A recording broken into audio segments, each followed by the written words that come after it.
आसाम में एक ऐसा कंपाउंड है जहाँ 3 कॉलेज हैं, 3 इमारतें और 3 अलग अलग कहानियाँ।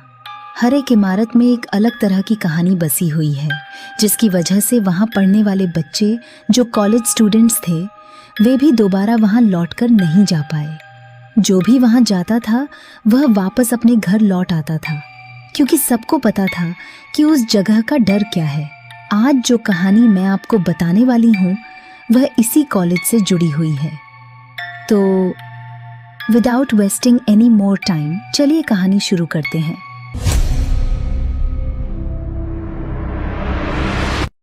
आसाम के ये कॉलेज एक ही कंपाउंड में मौजूद हैं। एक समय था जब यहाँ बहुत सारे बच्चे पढ़ने के लिए आया करते थे, लेकिन धीरे धीरे क्या हुआ पता है, जब भी बच्चे घर वापस जाते थे तो उस समय उनके माँ बाप कहते थे कि हमारे बच्चे हमें बताते हैं कि कॉलेज के गेट के पास एक लड़की खड़ी रहती है जो बहुत अजीब सी दिखती है। लेकिन जब भी हम टीचर्स या स्टाफ से पूछते हैं तो वे साफ इनकार कर देते हैं, नहीं, यहाँ पर कोई ऐसी लड़की नहीं खड़ी होती। आपके बच्चे किस लड़की की बात कर रहे हैं हमें नहीं पता। धीरे धीरे बच्चे यह भी कहने लगे कि उनके क्लासरूम्स में बहुत अजीब अजीब चीजें होती हैं जिन्हें सीधे सीधे पैरानॉर्मल दुनिया से जोड़ा जा सकता है। इन सारी बातों को ध्यान में रखते हुए उनके माँ बाप ने उन्हें यहाँ भेजने से साफ मना कर दिया। वे कहते थे, नहीं, इस कॉलेज में नहीं जाना है, किसी दूसरे कॉलेज में एडमिशन ले लेते हैं। ऐसे करते करते इस कॉलेज के एडमिशन बहुत ज्यादा कम हो गए। लोग यहाँ पढ़ने के लिए आते ही नहीं थे, बस कुछ गिने चुने बच्चे ही आते थे, जो या तो पास में रहते थे या फिर किसी मजबूरी की वजह से।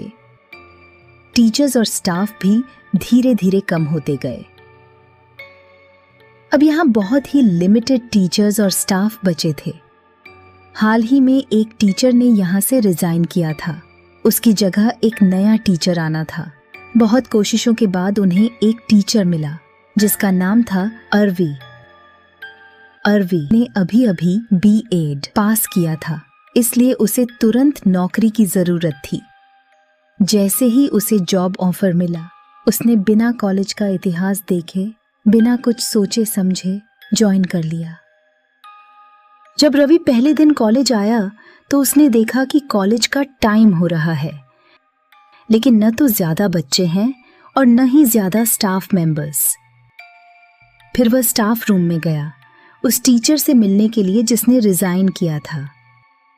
वह टीचर अपना रिजाइन लेटर रख ही रहा था कि रवि ने उससे पूछा, सर, आप ये जॉब क्यों छोड़ रहे हैं? कॉलेज तो काफी अच्छा लग रहा है, यहाँ काफी शांति भी है। इस पर उस टीचर ने कहा, ये जो शांति है ना, यही सबसे ज्यादा खटकती है और आगे चलकर तुम्हें भी खटकेगी। कॉलेज होता है बच्चों को पढ़ाने के लिए, शिक्षा बांटने के लिए, लेकिन यहाँ बहुत सी ऐसी चीजें हैं जो तुम्हें वो सब करने से रोकेंगी। पिछले कुछ दिनों में यहाँ कुछ ऐसे हादसे हुए हैं जिन्हें ध्यान में रखकर मैंने रिजाइन किया है। मैं कुछ समय बेरोजगार रह लूंगा, लेकिन इस कॉलेज में दोबारा कभी नहीं आऊंगा। जो भी है बहुत खतरनाक है। अभी मुझे देर हो रही है, मैं निकलता हूँ। All the best to you. शायद तुम भी यहाँ ज्यादा दिन नहीं रहोगे। रवि को लगा, ये कैसी बातें कर रहा है, मेरी पहली नौकरी है और पहली ही जगह मुझे इतना डरा दिया। इसके बाद वह क्लासरूम में गया। वहां भी बहुत ही कम बच्चे थे। कुछ ही दिनों बाद परीक्षाएं थीं। उस समय रवि बच्चों के साथ क्लासरूम में मौजूद था। तब भी उसे महसूस हो रहा था कि कुछ ठीक नहीं है। वह सभी बच्चों की उत्तर पुस्तिकाएं और सप्लीमेंट्स इकट्ठा कर रहा था। जब सब इकट्ठा हो गए तो उसने उन्हें स्टाफ रूम में रख दिया और सोचा कि घर जाकर ही चेक करेगा। घर जाकर जब उसने पेपर चेक किए तो देखा कि क्लास में सिर्फ 10 बच्चे थे, लेकिन सप्लीमेंट्स 11 थे।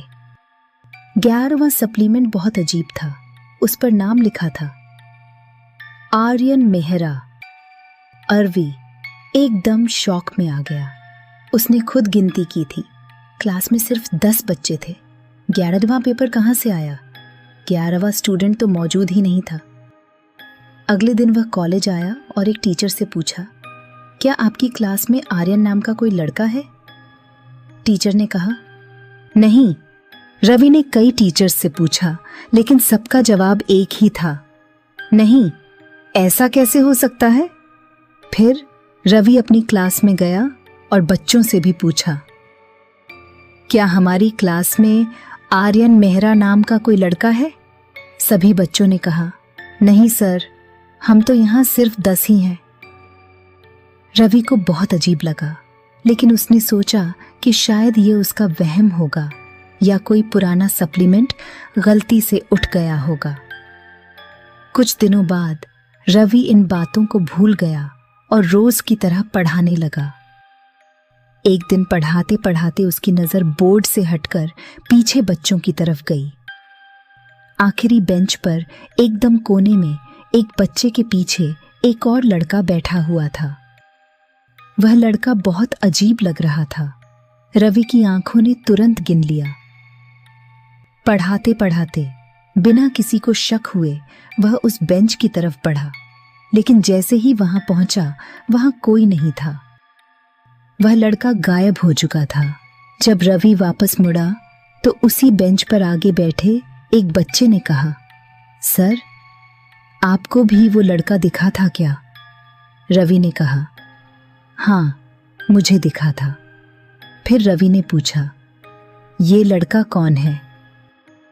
इस पर उस स्टूडेंट ने कहा, सर, टेंशन लेने की कोई बात नहीं है, वो कुछ नहीं करता, वो बस यहाँ पढ़ने आता है। पूरी रात रवि को बस यही बात परेशान करती रही। क्या वह बच्चा सच में वहां था या नहीं? क्या उसे पहले ही चेतावनी दी गई थी और फिर भी वह यहां आ गया? क्या उसी वजह से उस टीचर ने कहा था कि तुम यहां ज्यादा दिन नहीं रहोगे? क्या यह भी कोई इशारा था कि उसे यह कॉलेज छोड़ देना चाहिए? इन सब बातों के बारे में सोचते सोचते सुबह हो गई और कॉलेज जाने का समय आ गया। रवि कॉलेज गया। जैसे ही कॉलेज खत्म हुआ, उसने देखा कि सारे बच्चे बाहर जा रहे हैं, लेकिन कुछ बच्चे ऐसे भी थे जो बाहर नहीं जा रहे थे। वे बस गेट के पास कॉलेज के अंदर ही खड़े थे। अरवी ने जाकर पूछा, क्या हुआ? यहां क्यों खड़े हो? घर जाओ, होमवर्क नहीं करना। बच्चों ने कहा, सर, गेट पर एक लड़की खड़ी है। जब भी हम बाहर निकलने की कोशिश करते हैं, वो लड़की दिखाई देती है। वो हमसे कहती है, मुझे भी अंदर आने में मदद करो। मैं अंदर कैसे आऊं? कोई मेरा नाम ही नहीं जानता, कोई मुझे पढ़ाता ही नहीं, लेकिन मुझे अंदर आना है। रवि ने कहा, ठीक है, मैं देखता हूं। इतना कहते ही सारे बच्चे गेट पार करके बाहर चले गए। रवि की बाइक गेट के पास ही खड़ी थी।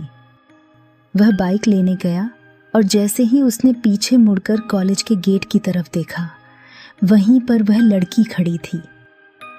अचानक वह लड़की दौड़ती हुई रवि की तरफ आने लगी और उसी समय एक ट्रक आया और उस लड़की को टक्कर मार दी। रवि ने घबराकर अपने चेहरे पर हाथ रख लिया। ये क्या हो गया? मैंने ये क्या देख लिया? उसने मुंह आबे मुंह फेर लिया और जब दोबारा आंखें खोलकर देखा, वहां न कोई लड़की थी न कोई ट्रक। अब रवि को पूरा यकीन हो गया था कि यह कोई मामूली बात नहीं है। अगले दिन वह कॉलेज जाने की बजाय एक एक्स स्टूडेंट के घर गया, जिसने पहले ही दिन यह कॉलेज छोड़ दिया था। वह उस लड़के के घर बैठकर उससे बात करने लगा। लड़का बिल्कुल सामान्य तरीके से बात कर रहा था। कहाँ पढ़ रहा है, क्या कर रहा है, सब कुछ बता रहा था। फिर उस लड़के ने रवि से पूछा, आप क्या करते हैं, कहाँ पढ़ाते हैं? रवि ने कहा, मैं उसी कॉलेज में पढ़ाता हूँ। कॉलेज का नाम बताया। जैसे ही उस लड़के ने कॉलेज का नाम सुना, वह बुरी तरह कांपने लगा।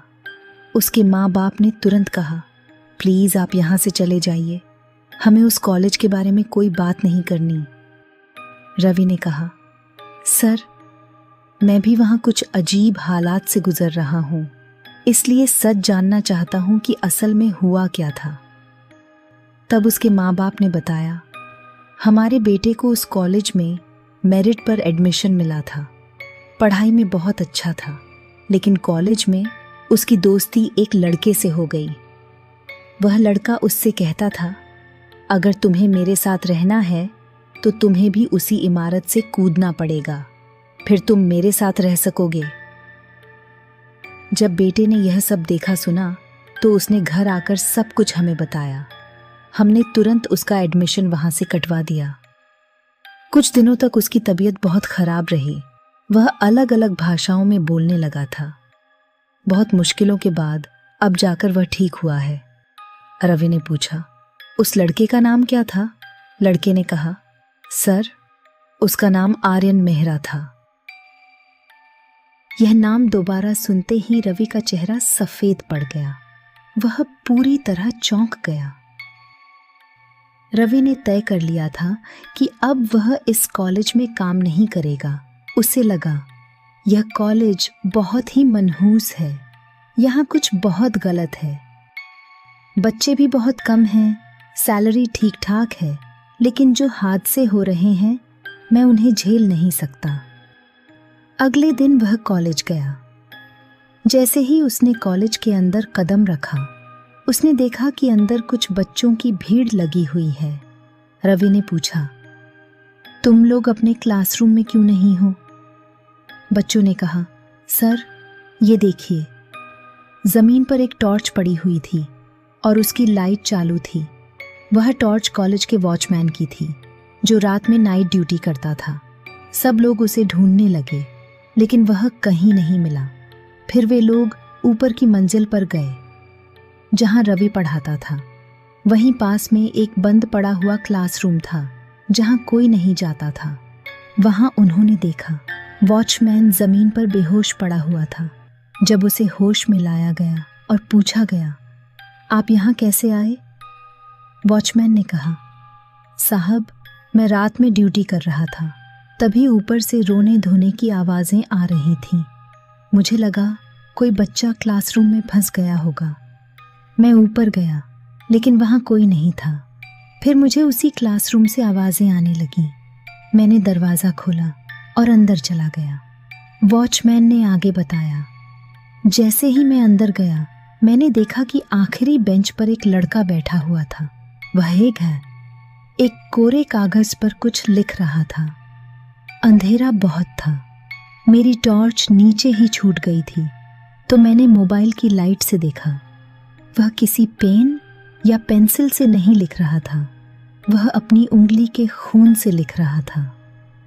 मैं पूरी तरह डर गया। फिर उसने अचानक मेरी तरफ देखा। जब मैंने उसका चेहरा देखा तो उसकी आंखें ही नहीं थीं। उसका चेहरा इंसानों जैसा नहीं लग रहा था।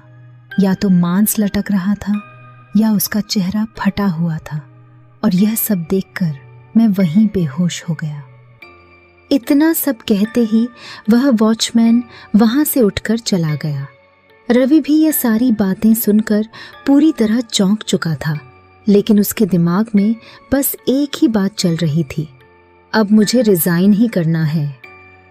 वह वहां से निकलने ही वाला था कि तभी उसे पीछे से उसी आवाज ने पुकारा, रवि। रवि ने जैसे ही पीछे मुड़कर देखा, आखिरी बेंच पर वही स्टूडेंट बैठा हुआ था, लेकिन पहले से कहीं ज्यादा डरावना। वह वहां से भागने के लिए मुड़ा ही था कि सामने गेट पर वही लड़की खड़ी थी जो धीरे धीरे उसकी तरफ बढ़ रही थी। डर के मारे रवि भागता हुआ पहली मंजिल पर पहुंच गया। पहली मंजिल पर पहुंचते ही उसने देखा कि वह लड़का भी उसकी तरफ आ रहा है और वह लड़की भी उसके और करीब आती जा रही है। उसे समझ नहीं आ रहा था कि अब क्या करे। अब उसके पास बस एक ही रास्ता बचा था, पहली मंजिल से कूद जाना। और उसने वही किया। रवि ने पहली मंजिल से नीचे छलांग लगा दी। नीचे गिरते ही उसके सिर, हाथ और पैरों में गंभीर चोटें आ गईं। उसे तुरंत वहां से अस्पताल ले जाया गया। इलाज के बाद रवि ने सबके सामने पूरी कहानी रख दी कि उसके साथ क्या क्या हुआ और कॉलेज में कौन कौन से हादसे हुए। इसके बाद आसाम में कई मौलवियों को बुलाया गया। उन्होंने कॉलेज में जगह जगह पवित्र पानी छिड़का, कई तरह की रस्में की और फिर यह बात कन्फर्म की कि वहाँ सिर्फ एक आत्मा नहीं भटक रही थी, बल्कि वहाँ कई आत्माओं का बसेरा था। उन्होंने अपने ताबीज़ों से उस पूरे कॉलेज को बांध दिया। अब कहा जाता है कि शायद वहाँ कोई आत्मा नहीं बची है। हो सकता है कि अब उस कॉलेज के कंपाउंड में कोई आत्मा ना हो सकता है।